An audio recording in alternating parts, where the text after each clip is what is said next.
Hi, everybody. So excited to have Don Rasmussen back to talk to us about the SBA loans. He's going to give y'all some updates and then tell you what you need to do to make sure you can get those loans forgiven. You got to make sure you're following all those protocols that they put into place so you don't end up owing a whole lot of money after it's all said and done. So, Don, take it away. Thank you, Christy. Thank you for everyone who's tuned in today. So, of course, we're now at the, precipice of the next wave of funding, which I'm going to talk about here in just a second. And the PPP program is a wonderful program. If you've already received your funds, terrific. If you haven't and you're in this next wave, I just want to make sure everybody's prepared to make sure you maximize the forgiveness. And so without further ado, let me go ahead and get started. Of course, we're going to talk about the top 5 ways to maximize the forgiveness or the forgivable part of the 7A. And now I do want to say this here before I get started. If you have not applied, or maybe you've applied at one bank, like a larger big box bank, as I refer to them, like a Wells Fargo or a Bank of America or Chase, I will tell you that there are some non-traditional lenders that we're seeing extremely quick turnaround. One of those is PayPal. The other one is Blue Vine.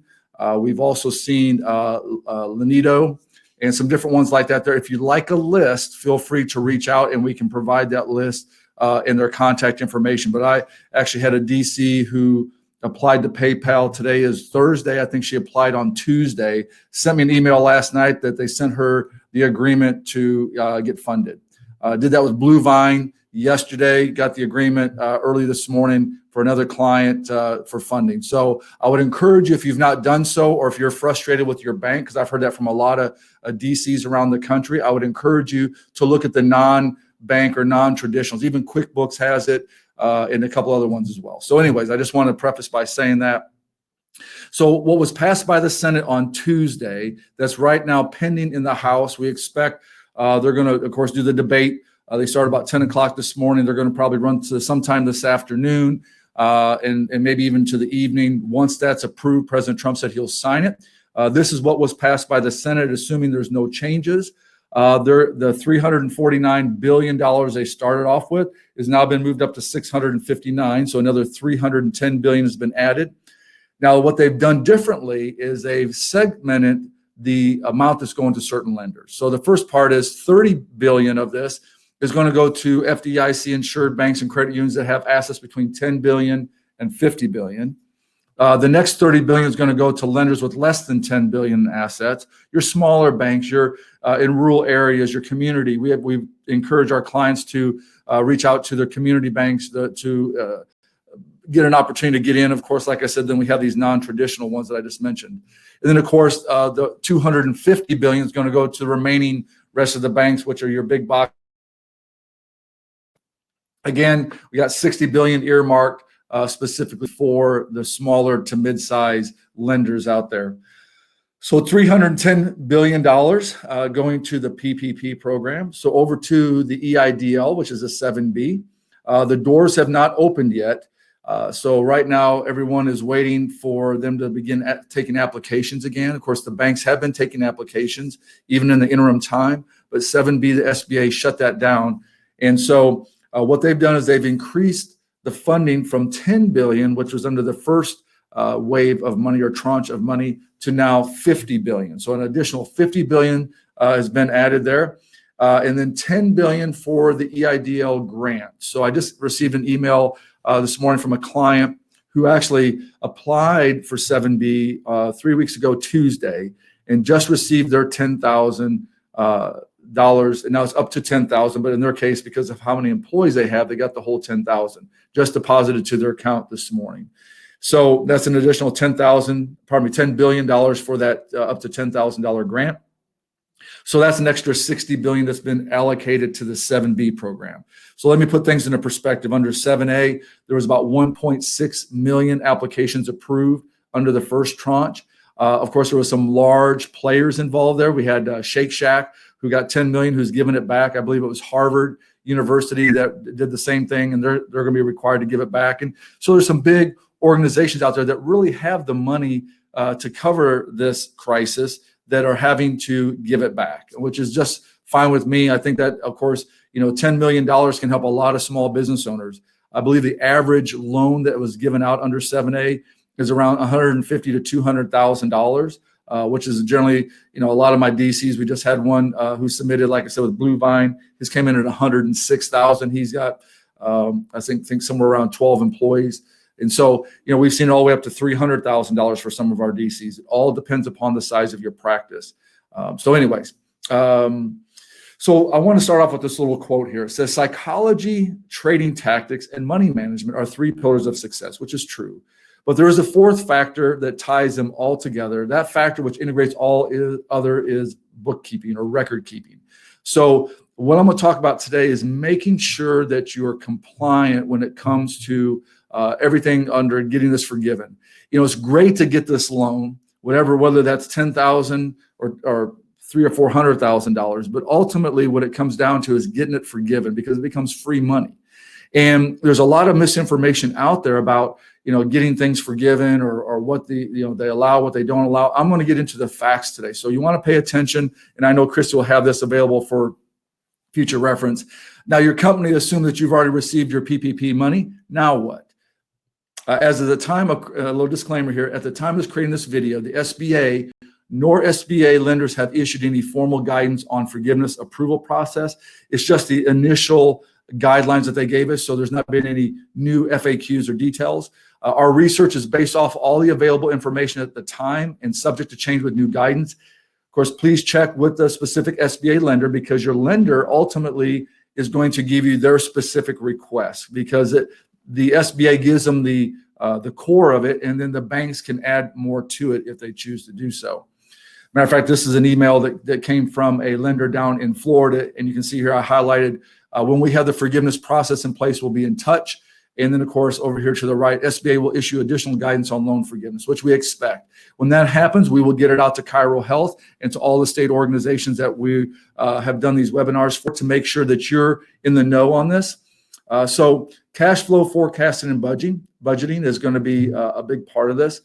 It's extremely important that a part of the PPP forgiveness process is to account for the cash flow through forecasting and budgeting. So making sure right up front, and I'll talk about this here in a second, is making sure that you know right up front what that figure is. And then, of course, what your dates and all that is, I'll talk about. If you spend more than 25% on rent, utilities, and or mortgage interest or other debt interest, then it will not count towards the forgiveness portion of the loan. So keep in mind, it's 75% has to be for or greater for payroll. The other 25% for the other things I just mentioned. And you also need to understand that you accepted a loan. And so the documentation, I was looking at one from PayPal this morning, 18 pages of documentation. So it is an official loan. It'll say in there, it is a 2-year loan, 1% interest with a 6-month deferral. That's what the loan is. But what we're doing is we're going in there and say, okay, how much of this can be forgiven that you don't have to pay back? Let's take a quick review, of course, what is the PPP and how your company came to receive the loan amount that you had. So, of course, under Section 1102 of the SBA CARES Act, it gave a new product out there called the Payroll Protection Program. Section 1106 of the SBA specifically gives us guidance, at least initial guidance here, of the forgiveness portion. So that's what we're going to be focusing on here. So when you did your first part, and that is putting your calculation together, they're ultimately providing you 2.5 times your average monthly payroll. So they're providing you up to 8 weeks of payroll costs, plus enough to cover your mortgage, interest, your rent, and utilities. And of course, the loans can be fully forgiven as long as, again, as payroll costs, interest on mortgage and rent and utilities, at least 75%, of course, has to be towards the payroll costs. All right, so again, I've told you earlier, all your compensation employees, cash tips, vacation. This question came up here earlier this week. So your employees have been on vacation. So can you use that money for the compensation? Absolutely. So vacation, parental, family, medical, or sick leave.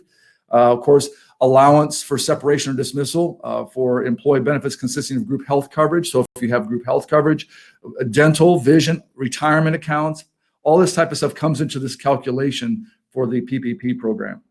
Again, state and local taxes. And then lastly, I want to talk about is independent contractors and sole proprietors. This has been a big question out there. I have a lot of DCs who are Schedule C. You can include yours, and all these have a cap of $100,000. And I know a lot of this stuff here is repetitive of what I covered before, but we just want to make sure that's how the calculation came about. Or if you've not got your PPP money, this is how it's calculated. And we can provide you a calculator for those purposes as well. So how much of my loan will be forgiven? Well, you owe money when your loan is due. If you use the loan amount for anything other than payroll, mortgage interest, rent, utilities, payments over the 8 weeks of the loan, you'll also owe money if you do not maintain staff and payroll. So this is the one here that a lot of people are not being told about. There's actually a testing process that I'm going to cover today called the FTE test. So the number of staff, your loan forgiveness will be reduced if you decrease your full-time employee headcount, and that is the full-time equivalent headcount. And of course, if you reduce their pay more than 25% for any employee that made less than $100,000, then there would be a potential reduction as well. And so, like I said, it's not as clean cut and dry to say, hey, I'm using 75% of it for payroll. Some people have been told, listen, you can give yourself bonuses and raises and stuff. Well, potentially you could, but you need to make sure that you pass these other tests so that you don't have a portion of it not forgiven. But there is a little caveat to it. So this whole penalty of number of staff, particularly, you have until June 30th of this year here to restore your full-time employment and salary levels for any changes that happened between February 15th and April 26th. Now, just keep in mind with this new legislation passing, hopefully today, this may change the dates, but as it stands right now, under the initial funding, between February 15th and April 26th, whoever you reduced, whether it's their pay or actually headcount, can be fully restored, or that penalty can be waived as long as you bring them back and restore the salaries by June 30th. And I know the questions I've had from many DCs around the country is, well, even here in North Carolina, we just heard today the governor is probably going to push it out another 2 weeks, which absolutely makes no sense, but that's another conversation for another time. But moving it out May to May 15th. And so for a lot of DC practices, of course, even though we're essential in our state and other states, that can create some problems. So when you really don't want to bring all your staff back, and be able to get this fully forgiven, that's something to keep in mind. One last thing I want to say about this before I get into all the deep in the weeds stuff is that I had a conversation with a chiropractor this week. And he said, listen, you know what? I have a couple of associates and I have my CAs and my administrative staff. And I said, listen, there's absolutely no requirement to get this forgiveness that they have to be doing the same jobs that they were doing prior to the crisis. So I encouraged them. I said, listen, this is a great time for you and your associates to get your CE done. I mean, you're going to get paid to get all your CE taken care of. Maybe it's tightening things up inside your office with your staff. Maybe it is painting the walls, or maybe it's getting filing done. But you can use them to whatever capacity you want to use them, because like I said, there's no guidelines as to whether, what they're doing as far as job-wise. The second thing I want to mention to you, and this comes up quite a bit, either one thing, I talked to one yesterday, I said, listen, one of my CAs is pregnant. She's not due till January. She just decided she doesn't want to come back. Or probably what I hear most often, my employees on unemployment plus that $600 addition, they're saying, listen, I make enough that I can stay at home, or I make more than what I was making before. I don't want to come back. That possibly could happen to you. And if it does, you don't have to hire, or whatever the reason, you don't have to hire the same person back. You can find someone else. And I was telling Chrissy earlier, the job pool is going to be far greater availability for new employees out there, and probably even better employees in a lot of instances. I've talked to one DC who had planned on getting rid of a couple of employees, and they said, this is just perfect timing. And then, of course, they're going to be able to replace them with some different ones after they start rehiring back. So how do you request loan forgiveness? Well, first of all, it has to be a request to the lender that gave you the loan. The request will include documents that verify the number of full-time equivalent employees and pay rates, as well as payments on eligible mortgage, lease, utility obligations that we mentioned earlier.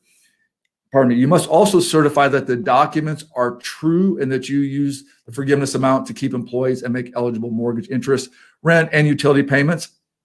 the lender must make this decision on forgiveness within 60 days. Now, I want to stress something to you. Under the press conference they had on Tuesday when they passed it under the Senate, it was addressed, and I believe it was Marco Rubio who yesterday sent out a tweet stating specifically that, making sure that you can attest both on the application that this is a legitimate request, number one, and that the information that you're providing is legitimate numbers. That's number one. Number two, it's going to be the same thing under the forgiveness. Now, we have no idea how the enforcement's going to look like, or what the enforcement's going to look like as time goes on. But I just want to encourage you that it's going to be imperative for documentation. That's why I'm spending the time to do this today, is to make sure you have all your T's crossed and I's dotted to maximize your forgiveness, and also to make sure there's no question as the information you provide is legitimate. Again, the SBA might release a form specifically created for the forgiveness request. And of course, if that happens, we'll make sure that gets out to Christy and everyone at ChiroHealth. All right.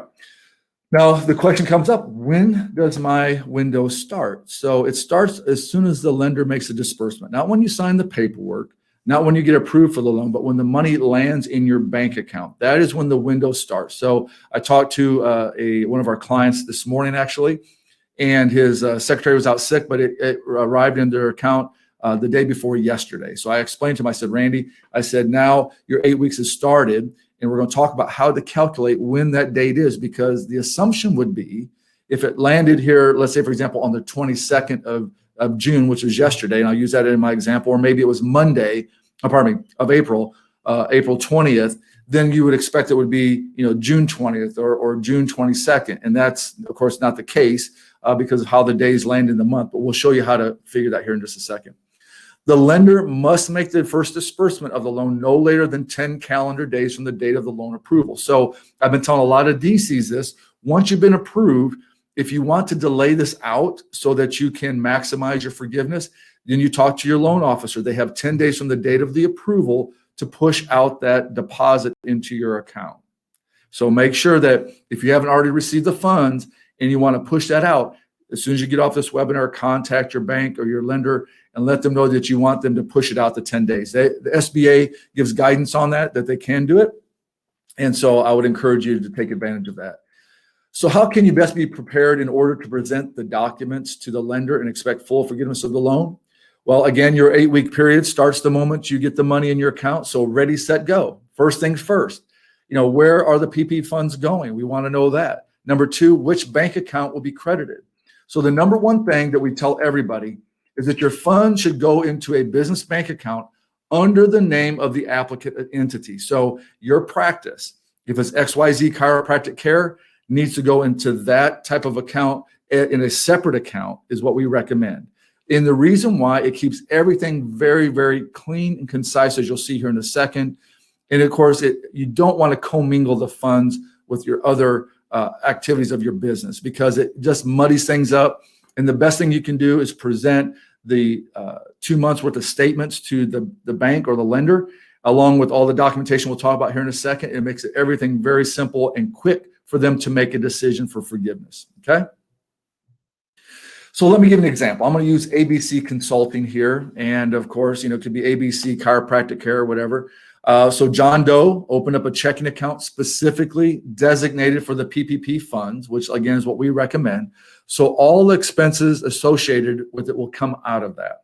So as you can see here, is at Chase Bank. He put in an account specifically called the PPP 7A funds account. And so you could put, ABC Chiropractic Care, and then, PPP account. And that way there, it makes it very clear for your bookkeeper or whoever handles your checks to make sure it's coming out the right account. Of course, make sure to confirm that your lender may even mandate that you have a separate account. So different lenders have different requirements, as I mentioned before. So you'll want to check. It may not be an option. We're recommending it, highly recommending it, but depending upon your lender, they may make it mandatory. All right, so in this example, this is our calculator to determine, what John Doe's opportunity for funding would look like. And in his case, it all added up to $25,002 is what he was entitled to under the PPP program. So that goes into that separate account.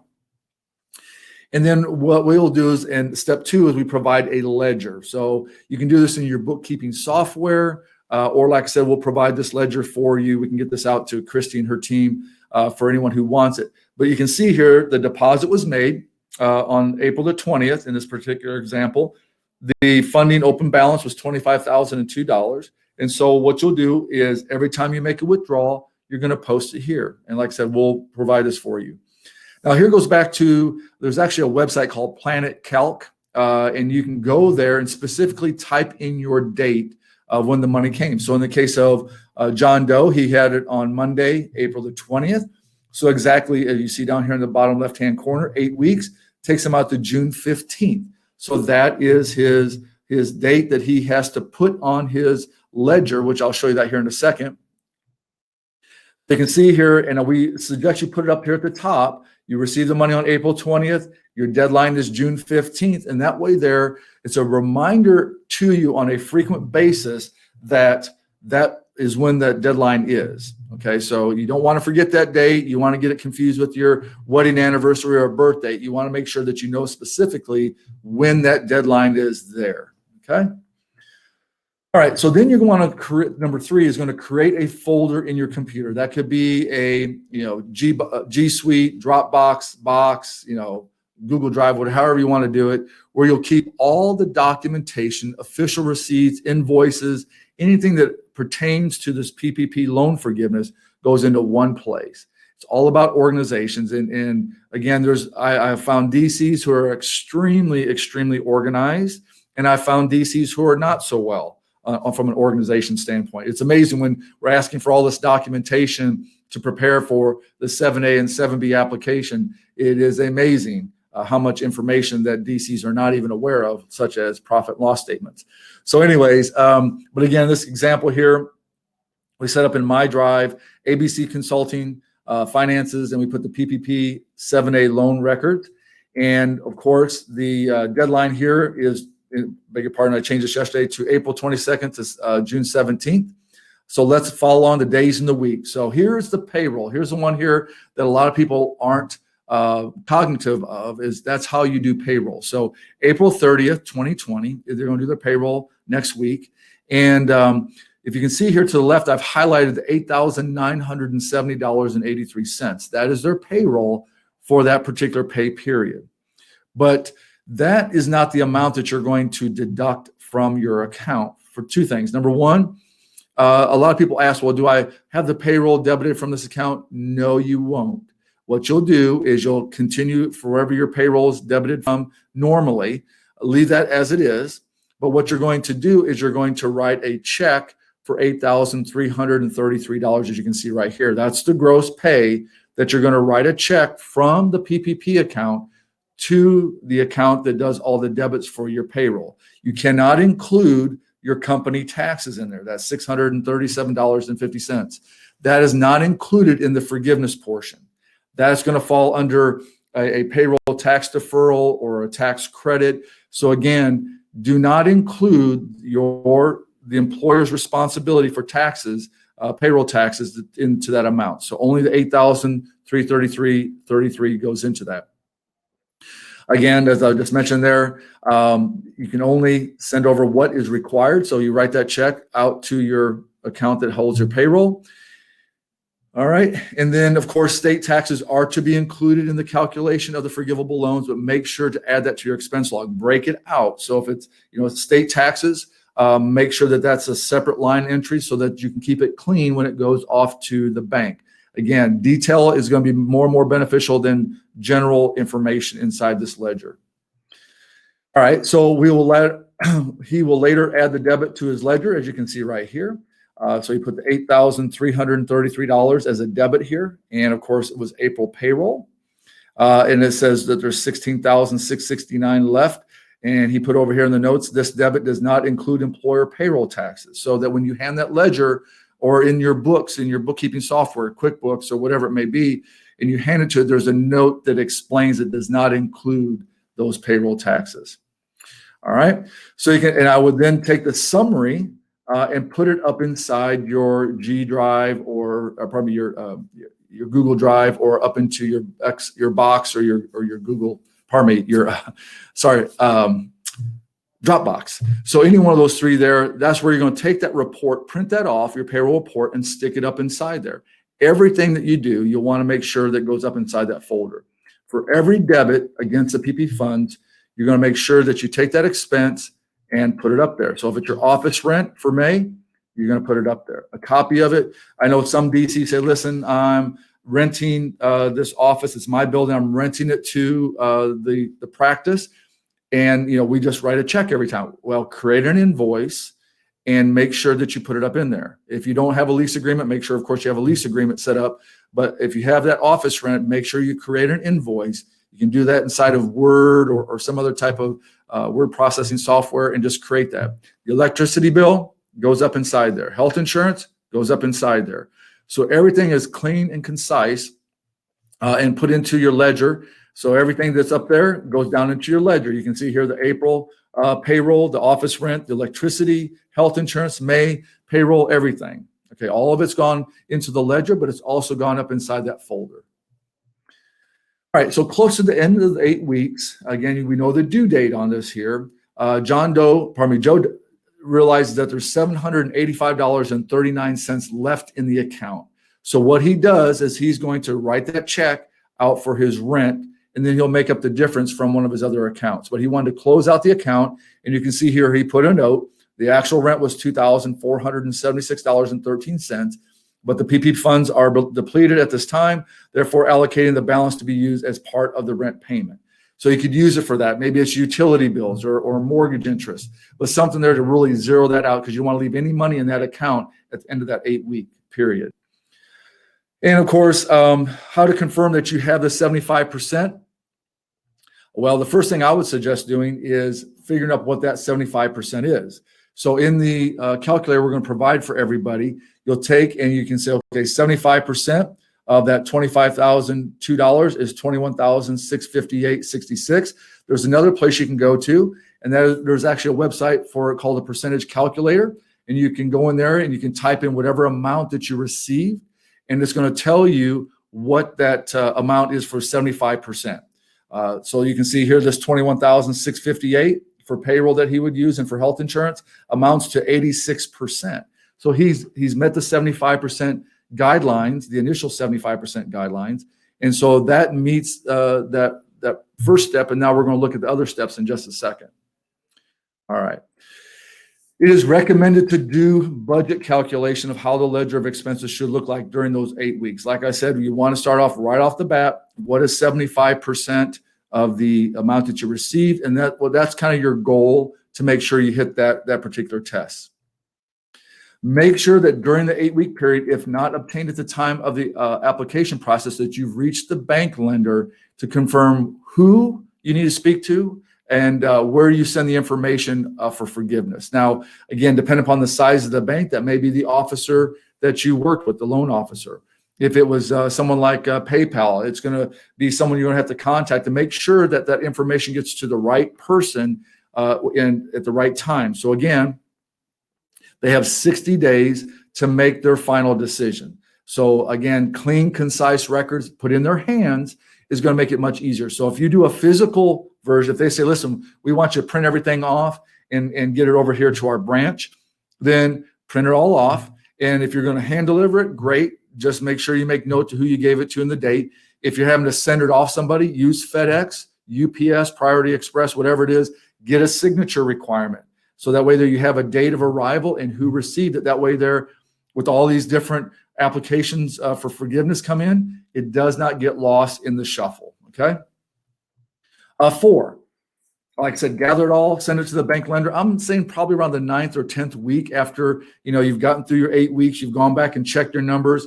We're available to help those who want us to go back and look at the numbers as well. We have a great team of accountants and CPAs can run through there. Have your accountant or CPA go through it as well. But have another set of eyes go through there and just make sure that everything's done complete. You don't want, information in there that's not either legitimate or is incorrect because it could impact the amount that you get forgiven. Of course, make sure you put your office lease and any other important documentation to show the wages, pay rates, head count has been maintained. Provide bank account statements like I said earlier, why we suggest getting a separate bank account, because that way you can provide the 2 bank statements or 3 bank statements, however, wherever that time frame hits, and it's very clear and concise of what was used. Now you're going to have to certify from a representative of your business or organization that this is authorized to certify and the documentation that it's true and correct. So you want to make sure there may be a form that's provided by the bank, or the SBA may be provided that as well. So again, you're going to have all the documentation here. You're going to have everything, and you're going to get it off to the bank. And so that's the number 1 test, is making sure. So now we're going to get into the actual calculator. So this is the 5th portion here. Now this is where that gets a little bit stickier. Maybe you hit that 75%, maybe you're at 86%, or whatever the figure is on how much was used for payroll. Now we have to come down to the full-time equivalent and the payroll test. So what they're looking for is how many people you had full-time equivalent employees prior to the crisis. So on February 15th, how many did you have? And then, of course, how many do you have when you turn this information in? So again, you may, and again, we're getting so late into this month that it may, where your 8 weeks comes at the end of June, but you have till June 30th to restore the head count as well as the pay. But this little calculator that we can send you will actually calculate what that looks like. And actually, over this next page, you can actually line out the payroll that was paid, and then, of course, the head count. And then it'll come down here and calculate if there is any amount that's not going to be forgiven because of your failure to have the head count or the pay. So in this example, retention of employees was only 80%. So there's going to be a reduction on how much they're going to get forgiven. In this case here, out of theirs, $52,000 is going to be remaining. And so I beg your pardon, $48,000 is going to be remaining. Then, of course, their monthly loan payment. So whatever's not forgiven is going to be put into a monthly payment. Okay. I've gone through it quite quickly. Of course, this calculator, as well, everything else, the ledger, everything else that we've talked about today, we can get out to you for your own calculation. So the last thing I want to mention to you, the PPP program was supposed to be the fastest money. Of course, that depends upon when you applied. And then, of course, the 7B, the initial grant, was supposed to be fairly quick. Again, in my case, this client here took over 3 weeks to get theirs. And now the 7B, the second part of the process, is what they call the working capital loan. So that working capital loan is what we're hearing from the SBA is about 2 months of gross revenue. So you take your average gross revenue that you've seen in 2019 as an example. Let's say that's $50,000. Then they're going to use a multiple factor of 2. So that'd be $100,000 is what we've heard from the SBA is going to be the amount that they're going to loan you. Anything under $200,000, there is no personal guarantee. Of course, that is a loan that they're going to ask if you have it available as collateral. Of course, that won't prevent you from getting the loan, but anything over $200,000, of course, will require a personal guarantee under the 7B program. So anyways, that's everything on that. So the last thing I want to talk about here, probably about a month or so ago, prior to all the COVID-19 situation, we actually did a webinar on another way of putting money in your pocket. So I'm going to kind of walk you through here. So this may be more money that's possible money that is owed to you. And so here's the criteria. If you have at least 3 employees, that you paid more than $30,000 in federal taxes in either 2016, 17, or 18, or any of those years, or all those years, every year you've paid at least $30,000 in federal income taxes, you may be eligible for R&D tax credits and domestic production tax credits. So in my career, I've owned 3 CPA firms, and I will tell you probably 95% of CPAs are not familiar with tax credits in general, but specifically about R&D and domestic production tax credits. So we work with probably one of the top analytical teams. Matter of fact, the gentleman who started with PricewaterhouseCoopers, and then, of course, took it over to this team that we work with to do analysis for tax credits. They're very, very thorough and very, very good at what they do. Over 5,000 analytical clients that they've gone through. 5,000 clients, never had an audit. So they're very thorough on what they do. So just 3 examples of DCs that we've helped. We had Dr. Matt. He actually sold his practice in 2019, but we were still able to go back to 16, 17, and 18. And of course, we found over $14,000 in tax credits And that's not including the interest the IRS owes him. And so he's already received 2 of those years back. I talked to him the other day. He's received 2 of those years, waiting for the 3rd year to come in to his account or as a check. In his particular case, he added activities such as taping in the practice, refining techniques to reduce patient visits, experimenting with new type of products for patients. So those are all different things that the IRS deems as research and development, because a lot of DCs don't think that they would qualify for this. So that's the reason why we're letting you know that you can. We had a DC down in Georgia, 10 employees. We did the 16, 17, 18 study. Of course, met the basic requirements for R&D credits. And of course, we found $98,000, almost $99,000 for that 3-year period for his practice. And then the last one, we had a DC up in Virginia, 18 employees. Again, the same 3 years of study, and did some training and operation manuals, provide online training for his staff, created new content for their website. And we found over $55,000 in rebates, again, not including interest for them as well. So I would encourage you, there is absolutely no cost for us to do the analysis for you. You can go to ChiroTaxPros.com and get in the queue to have a study done for you. And then, of course, if there is, we'll tell you if we can find something for you. If not, but we look at this way of getting funds into your hands this year. So like I said, you have the PPP, the 7B, and then, of course, this would be down the road because it takes a while for the IRS to go through that and to verify everything with our team. But like I said, that would be something. Keep in mind, it's ChiroTaxPros, that's plural.com. That way there you go, and you can actually schedule a time with one of our teammates to walk you through the study. So Christy, that's pretty much it that I wanted to cover today. I wanted to say thank you very much for everyone being on today. I'm willing to take some Q&A and see what other type of questions folks have about the forgiveness. So one of the questions count toward the 75%. Yeah, great question. So if you're an S corporation, of course, your compensation, your reasonable wages, it does count. The cap is $100,000. So if you had $125,000, your $100,000 or the equivalent for that 8 weeks would be part of that calculation. If you are a Schedule C, it's going to be your net income would be part of that.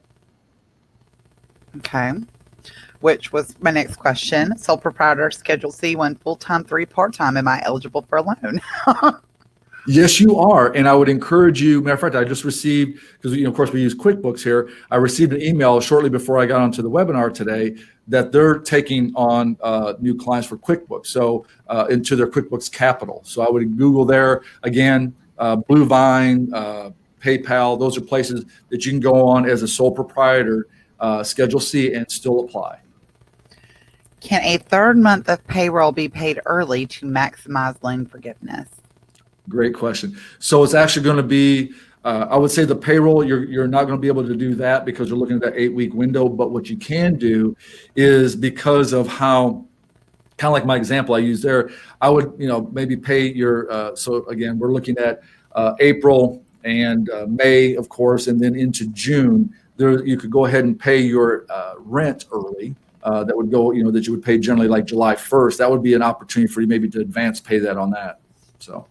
But again, make sure that you meet that FTE, the full-time equivalent, headcount, and salary test. And then I've had some say, listen, you know what, the employee, I didn't reduce them, but about 75 or 25%. So was it more than that? So you could actually take and maybe do some bonuses or some raises for a few of them to help push up that as well. You just can't. I had one DC say, listen, here, my partner and I are looking to give ourselves an extra $50,000 this year. Well, that's all good and fine. And you may meet the 75% test, but you're not going to meet the FTE headcount and salary test is where you're going to have a problem on that. Okay, let's see. Next question. If we need to do an increase in wages to make the 75%, would you say doing an hourly increase or hazard pay bonuses? Yeah, bonuses might be a little challenge. I'd probably do the increase in like a hazard pay type thing, like you mentioned. That's actually a good idea. I lost a part-time staff as a college student that had to move back home and haven't been able to fill her spot. Will that count against me? A part-time, not so much. Again, going back to the FTE test, it actually will ask about the hours because a a couple, 2 or 3 part-time people can meet the equivalent of a full-time. So that will be the testing there. And so possibly giving some extra hours to somebody else would help in that scenario. I have a massage therapist that is not allowed to work at this time due to COVID. Should she stay on unemployment, or do I need to bring her back?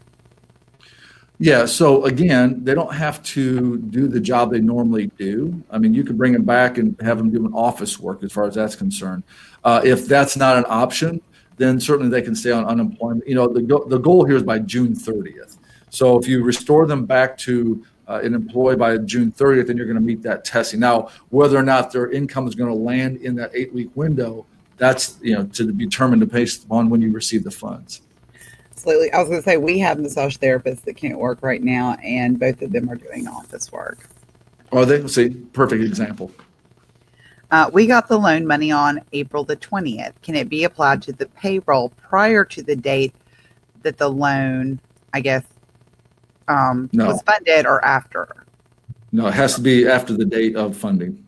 Mm-hmm. If I've already applied with a large bank like Chase, do I just wait, or can I use a non-conventional lender such as PayPal? Yeah.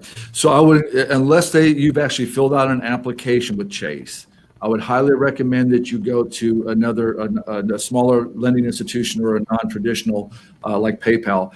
And the reason why, and this is not to throw Chase or Wells or anybody else under the bus, but they have such an influx of business owners that you're just a number in the queue. I mean, you may or may not ever see an application, based upon that there. So I would highly suggest you look at alternatives, because until you talk to or have some kind of communication with actually a loan officer like my client who received from PayPal as well as from Bluevine, the actual document, then there's not really an official application. You're just in the queue. So I would suggest you definitely look at other options.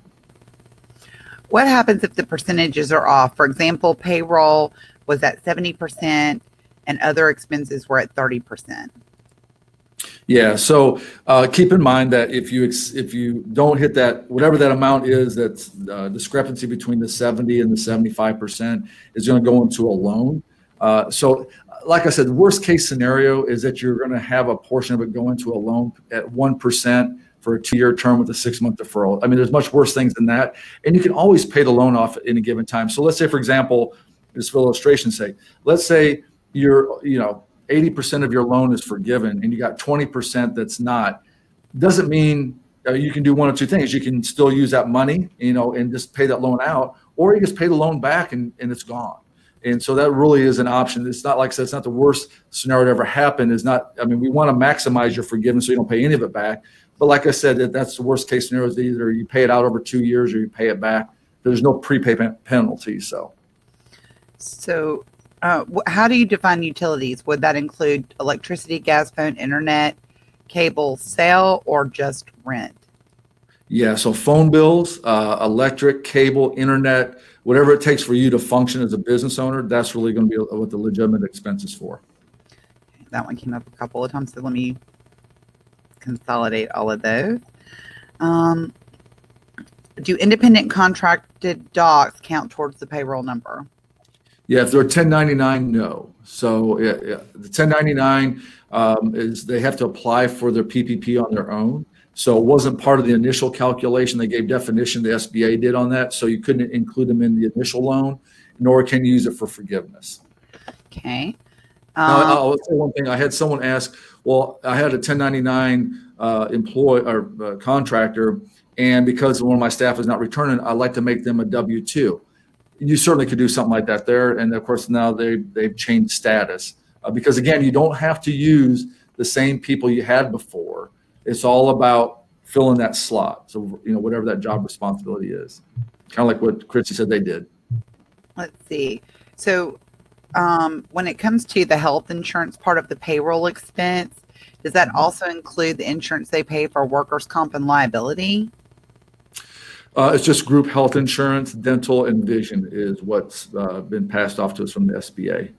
Okay. How would the EIDL grant work with the PPP?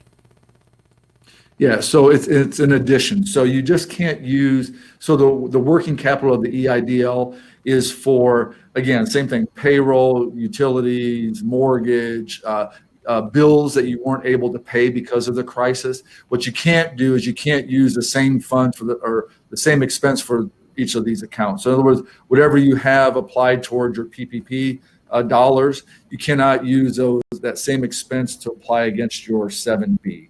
So you just can't double dip on that there. But other than that, there's no restriction. So let's say your PPP covers your first 8 weeks. When this thing continues on, then of course you'd use your EIDL money for that. Keep in mind the EIDL money is not the fastest thing to come in. We're looking generally about 6 weeks. We did have one DC up in New Jersey who received his in about 4 weeks or so. And so it just varies, but what we've been seeing is about 6 to 8 weeks. So it's kind of in a phase process. Now, if you work with a fast track lender, you can actually get an advance off of that EIDL loan of up to $25,000 total, but 15, and then if you get the $10,000 grant, that's at $25,000. So you can actually get what they call a bridge loan that comes from a fast track lender. We got the loan on 4/20. I also did payroll on 4/20 for the pay period ending 4/18. Does this count for the loan funds? I think you'd be fine, to be quite frank with you, because if that's your traditional time of when you run the payroll, then I think you're going to be okay with that. Especially if you're on a weekly payroll, I think that would be more than sufficient. If you held it over until then, I mean, I think you're still going to be fine. I don't believe a bank.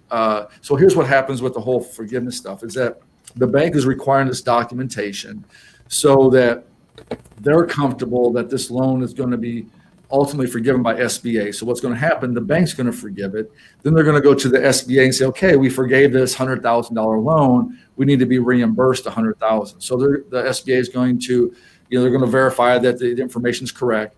SBA is going to refund that money back to them. Then what's going to happen, maybe next year or year after, whatever the case is, they're going to do spot checks. SBA, I expect, will do spot checks just to make sure the documentation is accurate. And now, whether they're going to require them to forward all that stuff up to SBA and let them kind of comb through it, I have no idea. But that's really why the bank is going to be very, they're going to be on the hook that if for some reason that documentation is not legitimate or accurate, then of course that they're going to be holding the bag. So that's the reason why they want to make sure that stuff is taken care of properly. What are your recommendations for chiropractic offices around the country that are in areas that have been required to shut down? Yeah, that is a tough situation. So I actually talked to one the other day.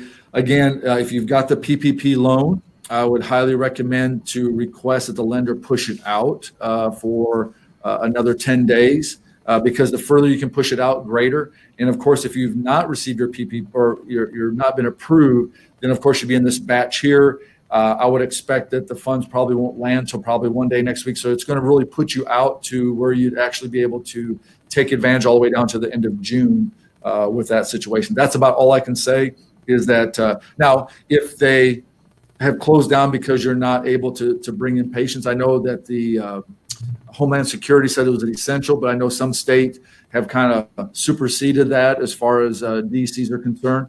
Like I said, the employees, if they are considered essential and there's not going to be a violation of law, you can have them come back and work on things and prepare to launch. Like I was telling this DC the other day about, CE credits or, preparing your staff. And also on our webinar yesterday we did, in our office, we actually have an HR specialist. I'm sure ChiroHealth does, but they have actually some great team building systems that you can do online with your staff. Reinforcement of different, there's coaching out there, chiropractic coaching that works on your staff. I would encourage you to consider looking at something like that as well. To really, as I told one of my DCs, to really prepare. And her comment to me was, we're looking at, launching in excellence when we come out of this situation, being able to come out even better than we were when we went in. And so it's all how, I guess, you prepare and you take a look at it.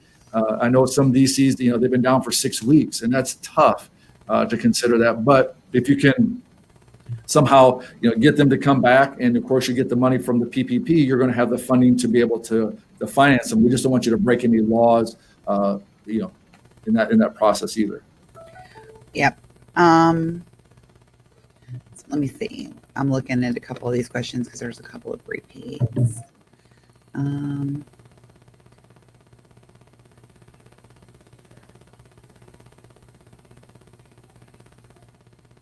We've lost a full-time employee and are not going to fill her position. How will this affect us? Yeah, going back to the testing, the full-time equivalent. So you could have a reduction in the amount that's forgiven if you're not going to replace that person either with another person or multiple people like a part-time. Then you're going to have a reduction in the amount that you're going to have forgiven. So on that calculator, when you get it, you're going to pop that in. Let's say you had 5 employees, you're only going to have 4, like in my example. So 80%, there's going to be a portion of that that's not going to be forgiven because of that. Because ultimately what they wanted to do with this PPP program is get people back to work and to incentivize the business owners like yourself, the practice owners, to bring them back by June 30th. So if that's not going to happen, then that's going to have an impact on your forgiveness. I have 4 part-time CAs. One of them is not comfortable coming back to work at this time. How do the part-timers affect the forgiveness?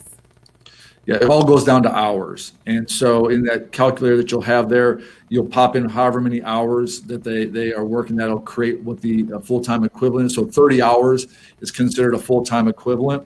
So if you have 120 hours, that's 4 positions or FTEs. And so that's really the factor. So whether those hours, you're going to meet those hours are in more than 30, then of course it's all going to go towards that. If you have those full-timers, maybe convert to full-time or probably your part-timers move to full-time, that could help offset that. Or like I said, get someone else to come in. If not, it reduce the amount that's forgiven. And it's not substantial, but like I said, the calculator will figure out what that looks like for you. Okay, let's see. We own the building and rent it to the office and have for 20 years. We do not have a lease agreement that I can find, but I do have a 1099 for the past 20 years showing same rent amount. Is this okay for proof of rent? No, the first thing I would do is I would go online, LegalZoom, something like that, create a lease that's dated the date that you started that process. And this is not anything illegal like that. It's just providing the documentation, because it's not unusual for DC to say, listen, it's my building, I'm going to rent it to myself. But that would be the first thing I would do, because the lender is going to request that. And then I would again create an invoice from yourself to your practice for the rent and let them pay it. And that way there you have the full documentation to make sure you get that forgiven. So somebody wanted clarification that full-time and part-time employee wages do count toward the 75% payroll. They do, because your part-time, it goes back to the FTE, the full-time equivalent. So, there's a lot of people out there that DCs even that, I've talked to them that don't have their employees there full-time all week long. So they'll take the number of hours into that calculator. That's going to create what your on February 15th, how many full-time you had, and then compare it to what you have currently or by the end of June. Okay. What if your employees came through an employment agency? I guess they're still paying the employment agency. Yeah, the PEO. So you just have to get documentation from the employment agency, so that way there you can show that that's going out. Okay. Our office is closed right now. Can we still pay employees even if they're not coming into the office? Yeah, I mean, there's not going to be any particular what I call checks and balances. I actually had someone ask me that question yesterday. So they've been paying their staff, in this particular case, they're able to pay them 75%. So the same questions, do they have to be on location? The answer realistically is no, because there's no definition or criteria that they have to be in practice. They just want to get people paid so they can get, take care of their responsibilities, their bills. I mean, we have 25 million people unemployed. I was telling Chrissy at the beginning that I heard on the news before at lunchtime that the 12 years from when we had the real estate crisis till now, that 12 years of people being added to the payrolls has evaporated in a matter of a month. So that's how dramatic that's been. So they're really wanting to get those people back on the payroll. Like I said, whether you have them in your office, that's going to be a call on your part. So, but not required. So if you have 2 employees less at this time, Could you go ahead and hire 2 new people to replace the 2 you lost for a temporary time frame? If so, how long do you have to keep the 2 new to prevent the reduction of the loan of forgiven amount? Yeah, June 30th is currently, unless they change it under this new funding, but June 30th is the time. I had this question come up yesterday in the webinar. So, what if I bring in some temporary, people to come in to fill that till June and meet that criteria? That's the key. That's what they're looking at. There's no looking beyond June 30th based upon the way the law is written now. So you'll be fine to do that. How do you document and calculate sole proprietor salary? So your Schedule C. So if you're not taking a W-2 as a sole proprietor and everything is coming from your net profit, so over on your Schedule C at the bottom there, your net income, that's the factor that's used when it comes to sole proprietors or 1099. Should we pay part-time employees full-time to better qualify or meet the 75%? I mean, you certainly could do that. I mean, if you want to give them a pay raise. So like I said, just if you're going to meet that 75% through, whether it's giving some raises, and you should be, I mean, the way the factor has worked, for most people, it's going to land unless you just don't have the employees back.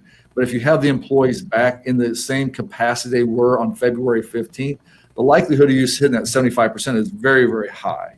The question comes into, like I said, is the testing that comes along with that.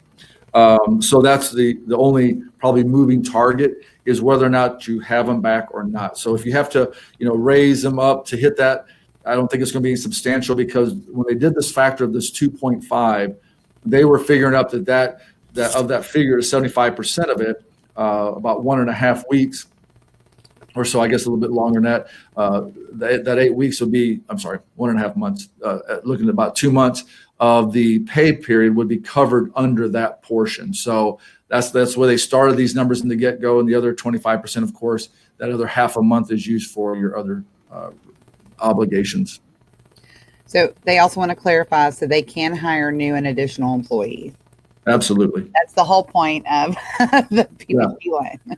Yeah, and if you hire more employees back, that's the government's even going to be happier about that, because if you only had 5 and now you have 6.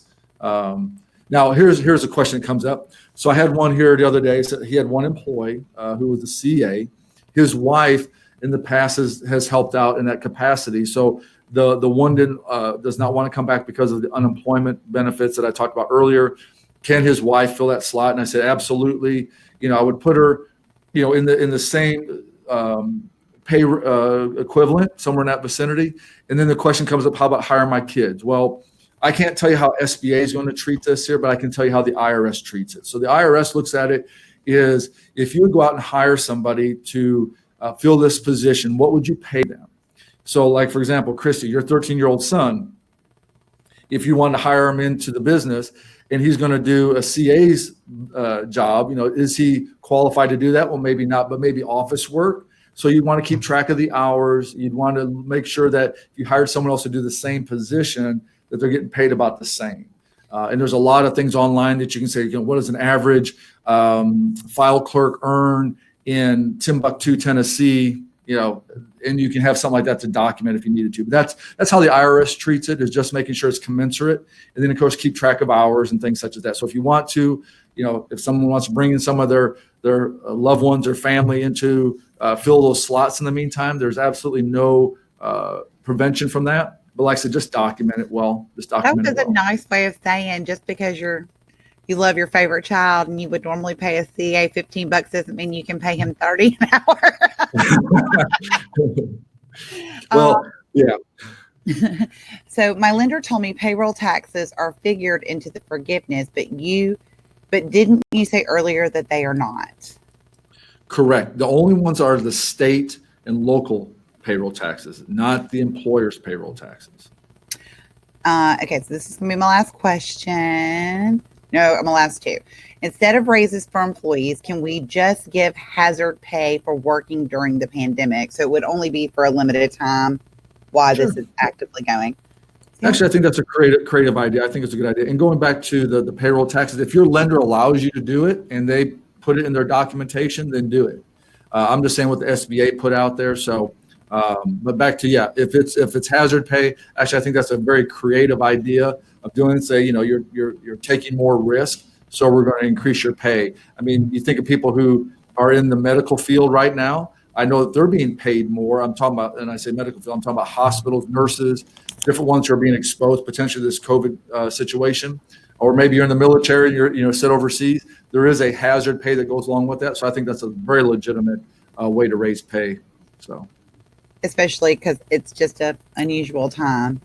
It is. If we bring an employee back just before the June 30th deadline at their same pay, will that meet the criteria, or is the 75% wages for that employee an average throughout the 8 weeks? It's what I'm looking at this as, depending on when you were funded, it's what you paid that employee for the 8 weeks. So if you hire them back on June the 30th, they wouldn't have been included in that 8-week period of payroll. Right. So correct. What's going to happen there is you may miss it on the 75% part of the forgiveness, but you may be picking it back up on the no reduction because of the FTE. So, that would be beneficial for you so you don't get a hit on the reduction because you didn't have your full-time equivalent back.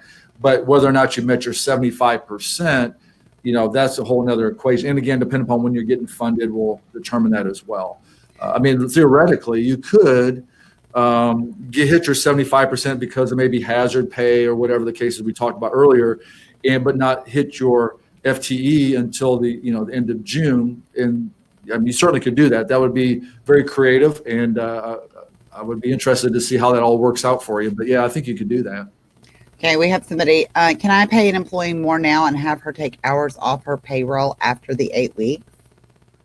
I don't think there's anything forbidding that. I don't know how you. Yeah, I guess you could. More like an HR question and not really an SBA loan question. Yeah. There's a couple of things that were asked in here that I skipped over because these tend to be HR related. So if you have somebody that you're utilizing that does outsource your human resources, then that's who you want to call about these questions about replacing vacation time that they've used, if temporarily paying them more, and then backing it off, or paying them more now and then taking it away later.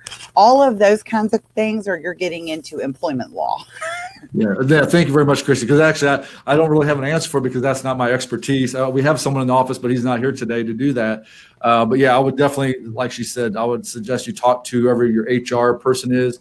I don't know if that's someone that you go to all the time, but I want to make sure you don't violate any laws there, because this is a whole SBA conversation, and there may be some things that you wouldn't violate from SBA standpoint, but you might violate from the HR issue.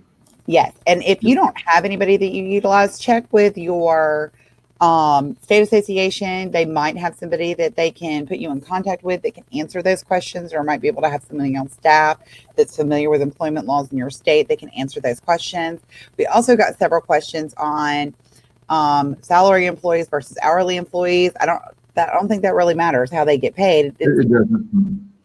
And then how much you pay them. Again, that doesn't matter either. It's just however much you paid them during that 8-week period of time goes towards the 75%. Yeah, and the other thing, going back to the FT, that salary test, if you pay them less than 25% or more than 25% less, then that would impact your forgiveness as well. So those two tests on that calculator are how much you're paying them. And then, of course, matter of fact, let me go back. I won't spend time on doing that. But you can go back to the calculator. You can see that it'll figure both of them. So, okay, everybody. So just be on the lookout. This webinar was recorded. Several of you have asked. A link to the recording will go out very shortly. Additionally, all of the handouts that Don talked about today will also be sent to you. So don't worry, or links to access them. Because Don and I like to do stuff on the fly. This is what happens. Is he's like, I have this great idea. We need to do a webinar. I said, awesome. I set it up. Then he texted me last night. He's like, are we still doing that webinar? Oh, yeah, we are. Don't forget to send me your handout. He finished everything, and then he jumped on here. We did this presentation. So I'm going to have the handouts later, but that's just how it is lately. So I just remind y'all, if you post questions in the comments and you're watching this recording, they will be sent to the team at Quartermaster so that they can answer those for you. But again, just remember, if you are asking any type of HR law or, payroll law, employment law related question, those will not be answered. They will only be answered if they are SBA loan related. But again, we'll make sure that you get everything you need that was talked about today. And again, you can always reach out to the team at Quartermaster. I visit their website at quartermastertax.com. They are fabulous. Thank you, Christy. You're welcome. So I just want to remind y'all too that maybe it's updated. We have another couple webinars next week. I'm looking to see. They haven't added them to the website though yet, have they? Well, we're having Rock Solid Care Plans on Tuesday. And on Thursday, we have an amazing panel discussion. And I'm not just saying that because I'm sitting on the panel.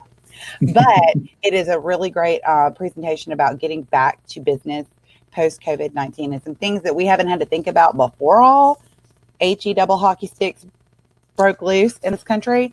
But what are things that we're going to have to change, and how's it going to look differently going into practice after we get through this crisis? So make sure you register for that. It will be in your Monday webinar emails for the week that you get on Monday morning. So check it out and check out our website at ChiroHealthUSA.com. Bye.